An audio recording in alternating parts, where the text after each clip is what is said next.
prestigieux. Voilà, c'est parti pour l'émission politique. Place au premier intervenant.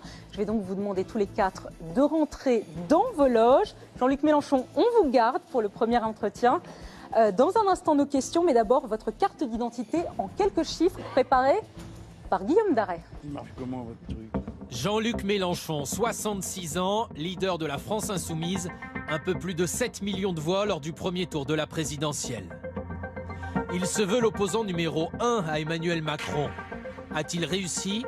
Sa stratégie est-elle payante? Il multiplie les coups d'éclat. N'écoutez personne qui vous dise de baisser les yeux. Allez, marchez votre chemin à la tête haute. Et le 26 mai, par millions, déferlez. Soyez la marée humaine qui change l'histoire. Bonsoir Jean-Luc Mélenchon, merci d'être avec nous ce soir. On est content de vous revoir à l'émission politique. Oui. Alors quel objet incarne pour vous la première année d'Emmanuel Macron au pouvoir? Oula, vous êtes dangereux. Non. C'est interdit dans les avions. C'est le président des riches, mais le monarque républicain n'a pas un sceptre, il a un ciseau. Il coupe dans les budgets de l'État, dans les effectifs des services publics, dans les revenus des pauvres gens, par le CSG et le reste. Il coupe dans l'histoire sociale de la France en voulant bousculer et détruire les statuts qui ont été acquis au fil des années. Il coupe, il réduit. Et regardez bien ce qui se passe quand ça coupe. Regardez, c'est le système. Le système, il marche comme ça. Quand les uns montent, les autres descendent. Ceux qui descendent, ils pâtissent. Ils consomment moins, ils font moins vivre la société. Ils sont privés de milliers de petits bonheurs qui font la joie de vivre. Et les autres se remplissent sans fin. Au cours des 6 derniers mois, j'ai vu ce chiffre, ça m'a cloué. 13 personnes ont gagné 28 milliards de plus que l'année d'avant. Ça représente quelque chose comme 2,5 millions, l'équivalent, 2,5 millions d'emplois au SMIC. Monsieur Macron a donné personnellement à 100 personnes, chacune, 1,5 million de dégrèvement d'impôts. Voilà. Alors, je me résume, c'est le monde de l'argent. L'argent a tous les droits, on dirait. Il est au pouvoir. Et de ce monde-là, nous ne voulons pas. Ce n'est pas seulement telle ou telle mesure, c'est sa logique d'égoïsme social. C'est pour ça que le 26 mai, on va être très nombreux à l'appel de 80 organisations. On va faire une super fête à Macron, une marée populaire. Vous savez la chose qu'on devrait être en train de faire là ce soir? Ça devrait être de parler de comment on va faire pour que l'air soit respirable, parce qu'il ne l'est plus, pour que l'eau redevienne buvable, parce qu'elle ne l'est plus partout, pour que, bref, au lieu de parler d'intérêt particulier, on se préoccupe de notre sort d'humain et de l'intérêt général. On va vous parler de l'écologie. Il y a une question sur l'écologie, on en vient à nos questions, mais vous parliez de la marée humaine du 26 mai. Jean-Luc Mélenchon, quel est l'objectif de cette marée humaine? Déjà, donc, si vous voulez... En septembre, vous disiez faire tomber Emmanuel Macron au plus vite. C'est ça que vous voulez? Vous voulez qu'il finisse pas son quinquennat? C'est pas le sujet. Le sujet, c'est d'obtenir des résultats très concrets. Là, il s'agit d'obliger le président de la République à revenir sur la mise en cause du statut des cheminots et sur le projet de privatisation de la SNCF, de l'obliger à revenir sur le fait qu'il a décidé de supprimer 120 000 postes de fonctionnaires. On est dans une action politico-sociale, elle a une dimension sociale que tout le monde comprend, mais aussi politique, parce que le monde de Macron, c'est une manière de vivre dans laquelle il n'y a pas de service public, où tout le monde est en compétition avec tout le monde. Voilà pourquoi ce qu'il fallait, c'est que la société tout entière, pas seulement les syndicalistes, pas seulement les salariés les jours de grève, dans les entreprises où il y a un mot d'ordre de grève, la société puisse dire, écoutez, stop, on veut plus de ça. On veut autre chose, on veut un autre monde. On comprend bien que vous critiquez sa politique. Est-ce que, selon vous, son pouvoir est légitime? Ah ben évidemment. Légitime, nous sommes dans une démocratie, on vote, on élit, et voilà. Et à partir de là, ceux qui ont la majorité font les propositions des lois, les mettent en discussion. En général, il vaut mieux écouter ce que disent les autres, ce qui n'est pas le cas à l'Assemblée. Aujourd'hui, La République En Marche, c'est la plus grande armée de godillots qu'on ait jamais vue dans cette salle. Bon, c'est-à-dire qu'ils votent au canon, ils font jamais un amendement en commun avec qui que ce soit, et même quand on est d'accord, ils se débrouillent pour pas l'être. Bon, ça c'est la démocratie. Mais en même temps, la démocratie, c'est le président, le Parlement. Moi, je n'aime pas cette institution. Hein. La Ve République, je suis pour une sixième, vous le savez bien. Mais enfin, je suis un démocrate, donc je me plie à la règle commune, en espérant la changer. Mais après ça, il y a aussi le reste. Il y a la démocratie sociale, C'est pas un blanc-seing, le peuple, le seul souverain qu'on ait, c'est le peuple. Et c'est lui qui choisit ses formes d'action. Quand il a l'impression qu'il est bien représenté, ça va. Et puis quand il a l'impression que c'est pas le cas et qu'on se moque de lui et qu'on lui a menti, alors il se met en mouvement. Et là, il faut l'écouter. Pas venir lui dire, écoutez, vous avez rien compris, vous êtes trop bête. C'est ce que vient de faire M. Macron une nouvelle fois. Le même qui nous avait traité de fainéants, de cyniques et du reste, revient pour dire, vous êtes trop bête, vous n'avez pas compris. Il dit aussi, Jean-Luc Mélenchon, j'ai promis, je fais ce que j'ai promis. Bah écoutez, c'était marqué où l'histoire du statut des cheminots? Rappelez-le-moi, parce que je le vois dans le programme pour en discuter. Où c'était écrit qu'on allait privatiser la SNCF? Après, il ne s'agit pas de privatiser la SNCF. C'est au moins qu'il dit. Il a inscrit l'incessibilité de la SNCF dans la loi. Ça sera inscrit dans la loi. Pardon, dites voir quoi? L'incessibilité de la SNCF, ce sera inscrit dans la loi. Mais personne ne C'est ce qu'a annoncé la ministre chargée. Alors dites-moi pourquoi, quand nous l'avons proposé à l'Assemblée nationale, ça a été refusé par La République En Marche. Nous avons fait la proposition d'un amendement qui disait incessibilité. Ils l'ont repris là, manifestement. Alors, qu'est-ce qui s'est passé entre les deux? À votre avis, entre le moment où il nous dit non et maintenant? C'est à vous de nous le dire. Eh bien, il y a eu mobilisation sociale, 12 jours ou 15 jours de grève, ce qui prouve que la démocratie, c'est un mécanisme complexe dans lequel il faut entendre les voix. Voilà ce qui s'est passé. Donc, la lutte a déjà payé. Jean-Luc Mais Mélenchon. il ne faut pas dire que c'est pas... L'accessibilité ne sera pas une garantie totale.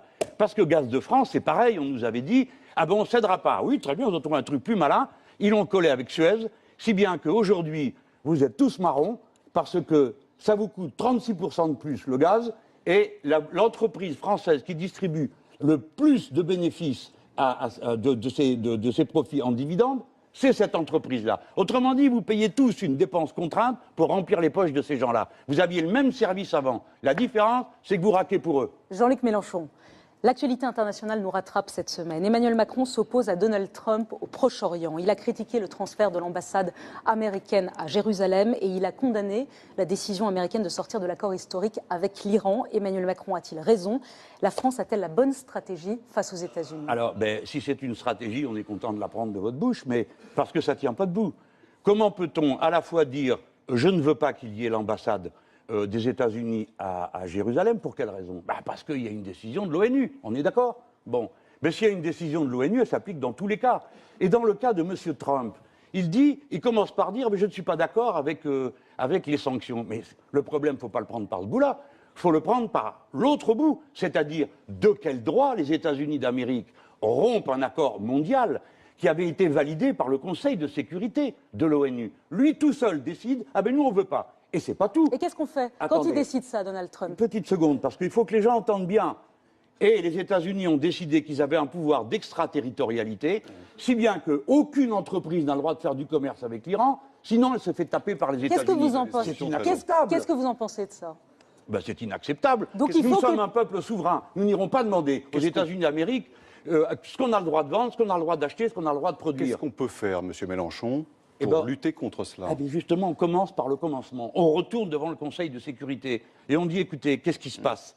Vous avez voté à l'unanimité, tout le monde ici, que. Alors pourquoi ça ne s'applique pas? Et pourquoi moi, qui suis la France, j'ai décidé de demander aux entreprises, continuez, allez, faites le travail, vous aviez gagné les contrats, vous êtes malin, vous êtes fort, allez, faites le travail. Pourquoi nous serions punis? Et puis ce n'est pas des petites punitions, c'est la ruine dont il menace M. Trump. Il y a la semaine dernière, j'étais en Russie. Bon, et ça m'arrive d'aller à des réunions un peu spéciales. J'étais avec la Chambre de commerce et d'industrie en Russie. Ceux que j'ai rencontrés là, j'aime mieux vous dire que ce n'étaient pas des insoumis. Hein, d'accord? Bon. Alors il y avait le patron d'Auchan, le patron de toutes sortes de grosses boîtes qui étaient là. Le patron d'Auchan, il me dit, écoutez, nous, on ne sait plus à quel sens jouer, parce que les sanctions, nous, avant, on a amené des pommes, on a amené des légumes d'Europe. On n'a plus le droit de le faire. Et il me dit, vous savez ce qui s'est passé? Eh bien, c'est que maintenant, ils les font eux-mêmes. Alors je lui dis, vous voyez, ça a du bon, hein, le protectionnisme. Ah, il dit, j'avais pas vu ça comme ça. Et il me dit, de toute façon, je ne sais plus ce que je vais faire, parce que je ne peux pas faire d'affaires, vu que les banques ne m'avancent pas l'argent, parce que sinon, les États-Unis vont les prêter. Alors vous savez ce qu'il a trouvé comme solution? Pas celui-ci, un autre.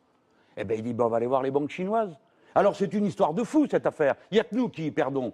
Les États-Unis d'Amérique n'ont pas à dicter au monde ce qu'ils ont décidé, eux. Alors, si ça leur convient à eux, ils le font. Mais nous, nous avons d'autres intérêts. François Langlais. Nous devons être indépendants, Monsieur Langlais. C'est essentiel à comprendre. La France n'est souveraine que si elle est indépendante. François Langlais. On vous a entendu. Je reviens quelques instants sur la SNCF. Le mois dernier, l'Assemblée nationale, dont vous êtes membre, a approuvé la réforme de la SNCF avec une forte majorité, puisque 454 voix pour contre 80 qui étaient contre. Et en ce moment se déroule un référendum auprès des salariés de la SNCF où justement on leur demande leur avis sur cette même réforme. Si le résultat du référendum était contraire au vote des députés, ce qui est possible, ce qui est même vraisemblable, lequel de ces deux votes contradictoires vous semblerait le plus légitime? Ah ben, il faut tenir compte des deux, non? Il me semble. Mais s'ils sont contradictoires. Vous avez. D'accord, attendez. On peut pas faire D'abord, en il y a même une temps. démocratie parlementaire. Il ne faudrait pas essayer comme ça de nous ramener au passage. Celui qui a gagné les élections fait ce qu'il veut et tout le monde ferme sa bouche. Il n'y a plus de lutte sociale. Pourquoi 454 Non, mais voix. d'accord, j'ai bien compris que ce n'est pas ça que vous vouliez dire, mais si au passage on l'avait compris, ça vous aurait arrangé. Ce que je veux dire, c'est que pourquoi les salariés font ça? C'est une des formes qu'ils ont à leur lutte. Ils veulent montrer que la masse des cheminots de toutes sortes, et cheminotes, sont de l'avis de ne pas accepter le changement de statut. Jusqu'à présent, personne n'a été le vérifier. Et puis eux, ils disent, écoutez, puisque le patron d'Air France, qui se croyait si malin, qui était tellement sûr de son coup, a fait un référendum, les gens ont voté non, celui-là au moins il est parti. Il a au moins la dignité de s'en aller. Il a inventé le référendum révocatoire que moi je propose pour tout le pays dans la 6e République. Donc nous avons 2 points. Mais monsieur Langlais, je vais vous résoudre le problème. Je vais vous le résoudre. Parce que vous dites que ça a été adopté par l'Assemblée nationale et vous opposez le vote de l'Assemblée nationale à celui des syndicalistes. Je ne l'oppose pas encore, Permettez-moi c'est de une vous dire hypothèse. que le processus démocratique parlementaire n'est pas fini. C'est vrai. La loi va aller au Sénat, les sénateurs, ils ont des oreilles, ils entendent. Ils sont pas fous. Ils voient bien qu'il faut sortir par le haut de cette histoire. Il n'est pas et fini puis, en attendez, même temps. quand ça va être fini, Il y a un ça oui va à la revenir réforme et il y aurait un non à la réforme, dans l'hypothèse que vous évoquez. Donc oui ou non, c'est difficile de trouver le moyen Les terme. sénateurs peuvent parfaitement dire, écoutez, il y en a ras-le-bol de cette histoire, ça ne tient pas debout, ça a assez duré comme ça, donc le projet de changement de statut, stop, on arrête. Vous voyez Les le sénateurs Sénat, peuvent le vous faire. voyez le Sénat qui est majoritairement à droite faire ça? Pourquoi pas? Justement, il est majoritairement à droite, donc il pourrait réfléchir, parce que ça nuit aux affaires. Non, mais le fait qu'il manque de train, ça nuit aussi aux affaires, ça nuit pas qu'aux gens qui montent dans le train. Par conséquent, et puis ils sont aussi patriotes, non, j'imagine. Ils pensent à l'intérêt de leur pays. Et puis le monopole du rail, c'est une idée tout à fait nouvelle, de vouloir l'abroger pour faire de la concurrence, une idée ridicule qui n'a jamais marché nulle part. Jean-Luc Mélenchon, c'est un sujet qui vous tient à cœur, l'écologie. Vous avez fait votre conversion écologique il y a quelques années. Oui. Nicolas Hulot, grosse prise d'Emmanuel Macron, décidera cet été s'il reste ou pas au gouvernement. Quoi qu'il en soit, il pourra se féliciter qu'il n'y aura pas d'aéroport à Notre-Dame-des-Landes. Il pourra se féliciter d'avoir interdit l'exploration des hydrocarbures et il s'engage à avoir 50% de produits bio ou de qualité dans les cantines d'ici la fin du quinquennat. Écoutez Nicolas Hulot. Sur les sujets climatiques, écologiques, environnementaux, évidemment qu'il faut toujours faire plus. Et moi, mon rôle, c'est d'être très exigeant parce que la situation ne permet aucun compromis. Mais si on veut être honnête à l'échelle du monde, et même à l'échelle européenne, on est plutôt dans les pays de tête, il faut aussi le reconnaître. De l'autre côté. Est-ce que vous reconnaissez, comme Nicolas Hulot, qu'Emmanuel Macron opère à son rythme sa mue écologique? Non, mais je veux quand même dire que par rapport à Nicolas Hulot, notre groupe a toujours été très mesuré. C'est-à-dire qu'on écoute et quand il nous semble que quelque chose peut faire avancer, on prend. C'est rare qu'on s'oppose frontalement et par principe, comme on peut le faire par exemple sur une loi qui concerne l'économie parce qu'on n'est pas d'accord avec la règle de base. Mais vu qu'on tire le bilan de cette première année sur le bilan écologique, est-ce qu'il y a déjà des choses qui sont faites que vous reconnaissez? Écoutez, attendez, ça vous le demanderez à M. Castaner, il vous répondra avec beaucoup je demande à M. d'enthousiasme. Jean-Luc Moi, je vais vous dire Mélenchon. ce qui ne va pas, si vous voulez bien, parce que c'est quand même sérieux ce qui ne va pas. Nous avons 17 réacteurs nucléaires qui arrivent en fin de vie pendant ce mandat. Or, ils ont déjà décidé, et M. Hulot, que la date à laquelle on ne ferait que 50% d'énergie du pays avec le nucléaire est repoussée. Autrement dit, on va devoir faire le grand carénage, pardon, c'est technique, 150 milliards vont être mis pour remettre à niveau des vieilles centrales. Ces mêmes 150 milliards, on pourrait les mettre dans les énergies alternatives. Savez-vous que, alors que nous avons 1000 kilomètres de côte en France, eh bien, nous n'avons pas une seule éolienne en mer. Les Allemands en ont mis je ne sais pas combien, nous, pas une. On est incapable d'avoir pris ces décisions. Deuxièmement, regardez Il y a un projet. le glyphosate. Tout le monde me dit « Ah ben écoutez, M. Mélenchon, le glyphosate, il a dit que c'était interdit dans 3 ans. Peut-être bien, mais l'Europe ne l'a pas dit. » Et deuxièmement, Il a dit qu'il irait contre l'Europe. Il alors l'a dit. écoutez madame, merci. Non, Madame Salamé, c'est la vérité. Ben oui. Il l'a dit. Et qu'est-ce qu'il fait? Quand nous, on amène un amendement à l'Assemblée nationale où on dit « Tiens, on va mettre dans la loi que dans 3 ans, tous les glyphosates seront interdits », que font La République En Marche, comme un seul homme? Ils votent contre. Est-ce que vous avez entendu dire qu'au Sénat, ils vont changer ça? Non. Donc, ils parlent, ils disent une chose et ils en font une autre. Ce sont des écolos de comédie. Je ne dis pas pour M. Hulot, il y a consacré une partie de sa vie, mais M. Macron, non, il ne me fera jamais croire qu'un type qui invente d'appliquer l'accord de libre-échange avec le Canada, qui est un désastre écologique, est devenu écologiste. Ce n'est pas vrai. Jean-Luc Mélenchon, pour chacun des intervenants ce soir, vous compris, on a proposé à une personnalité de la société civile de vous poser une question, de vous interpeller. Et pour vous, c'est le philosophe Raphaël Enthoven qui a une question à vous poser. Où on regarde? Bonjour Jean-Luc Mélenchon. Dans son livre Les pathologies de la démocratie, la philosophe Cynthia Fleury distingue l'homme du véridire et l'homme du franc-parler. Alors, l'homme du véridire, c'est l'élu qui dit aux électeurs ce qu'il croit vrai, plutôt que ce que les électeurs auraient plaisir à entendre. C'est celui qui promet du sang et des larmes aux Britanniques parce qu'il ne veut pas leur mentir et qui répond toujours aux questions qu'on lui pose, si gênantes soient-elles. L'homme du franc-parler, c'est différent. Quand il s'énerve, c'est pour séduire. La colère l'intéresse plus que la vérité et l'intensité de ces colères varie selon leur destinataire. Et enfin, quand une question l'embarrasse, il discrédite le questionneur au lieu d'y répondre. Alors vous-même, Jean-Luc Mélenchon, à quelle catégorie politique, à quelle catégorie démocratique vous rattachez-vous? Véridire ou franc-parler? Réponse. Je reconnais à M. Enthoven une obstination que je veux saluer. Il m'a pris à partie plus de 30 fois aux heures de grande audience sur une chaîne de radio et il a écrit un article pour dire que c'était lamentable, je ne répondais jamais. Bon, je suis désolé. Alors là, il a réussi à me coincer, là. Alors ce soir, vous êtes obligé un petit peu de répondre. C'est pas une question. La question, c'est est-ce que vous êtes un gros menteur ou juste un énervé? Tu parles d'une question. Alors, je dis aux gens ce que je crois. Ce que je crois peut être erroné, et par nature, ce que je crois est discutable. Car il n'y a pas de vérité définitive, n'est-ce pas? Le philosophe, sans doute, sera d'accord avec moi pour dire que l'on parle vrai ou que l'on parle franc-parler, de toute façon, la vérité est toujours un objectif. Ce n'est jamais une fin. Et nous n'y accédons qu'à travers la dispute, la discussion. Or, M. Enthoven fait partie de ces gens qui pensent qu'il n'y a qu'une seule ligne possible, une seule politique économique possible, un seul ordre international possible, et tous ceux qui n'en conviennent pas sont d'affreux menteurs, démagogues, etc. Alors, monsieur le philosophe, allons, un petit retour à Platon, vous ne ferez pas de mal. La colère l'intéresse plus que la vérité?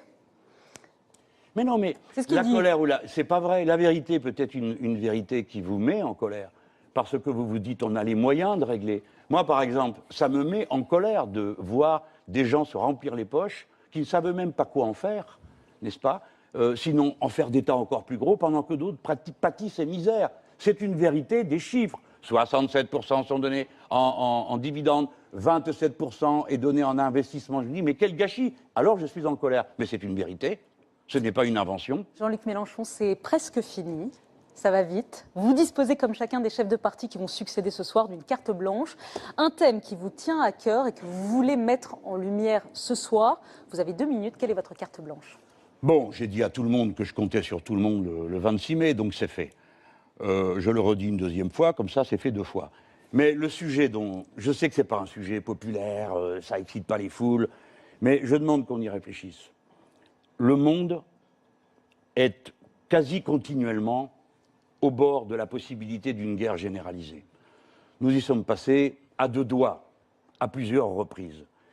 Je crois qu'il faut que tout le monde comprenne que la paix est un objectif et que c'est une construction politique. Elle n'est pas donnée par état de nature. Et nous, les Français, nous disposons de moyens d'y contribuer d'une manière très forte. Pour cela, je le redis à tous, il faut être indépendant. Il ne faut pas être le wagon de l'armée américaine dans l'OTAN. Il faut être indépendant. La France est écoutée. Et si nous sommes indépendants, quand nous disons quelque chose, alors on est écouté et on peut s'intermédier en quelque sorte. Essayer de régler les conflits, faire des propositions qui permettent à chacun d'avancer sans perdre la face.